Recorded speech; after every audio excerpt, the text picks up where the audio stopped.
Pertanyaan untuk anak syuhada. Mengapa mendukung panglima yang membelot? Dalam setiap perjuangan, anak syuhada adalah warisan paling berharga. Mereka adalah simbol dari pengorbanan yang tak ternilai. Anak-anak yang ditinggalkan oleh para pejuang demi tanah Aceh. Namun, kini muncul sebuah pertanyaan besar. Bagaimana seorang putra Panglima Ishak Daud, salah satu panglima tertinggi saat perang, bisa berdiri mendukung panglima yang lari dari barisan perjuangan? Apakah ini cermin bahwa ada yang salah? Apakah ini bukti bahwa pemerintah Aceh atau panglima yang kini menjabat telah gagal mengayomi anak-anak syuhada? Mereka yang seharusnya menjadi prioritas, kini tampak terabaikan hingga harus mencari jalannya sendiri. Anak syuhada, darah perjuangan mengalir dalam dirinya. Namun, ketika ia memilih mendukung seorang pembelot, apa yang sebenarnya ia rasakan? Adakah rasa kecewa terhadap barisan yang dahulu dibangun ayahnya?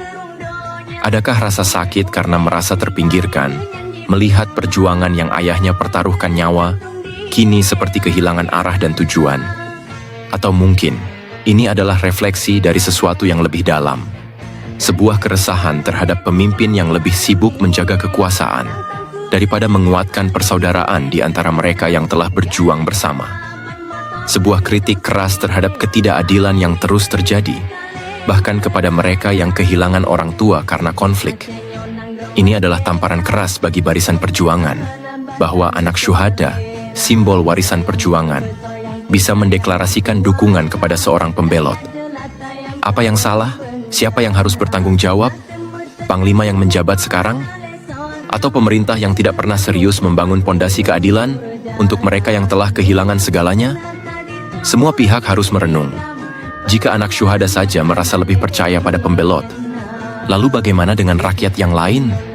Bagaimana dengan mereka yang hanya menjadi saksi bisu perjuangan dan kini hanya melihat janji-janji yang terus dilupakan? Aceh membutuhkan refleksi mendalam untuk memastikan bahwa pengorbanan para syuhada tidak menjadi sia-sia karena perebutan kekuasaan dan hilangnya kepedulian. Anak syuhada adalah pewaris harapan, bukan simbol kekecewaan terhadap perjuangan yang pernah dibangun dengan darah dan air mata. Bikin konten TikTok sekarang makin menantang karena aplikasi gratis yang admin pakai sudah berbayar. Kalau teman-teman ingin channel ini terus bertahan, boleh kirim hadiah di kolom komentar. Dukungan kecil kalian sangat berarti untuk admin. Terima kasih.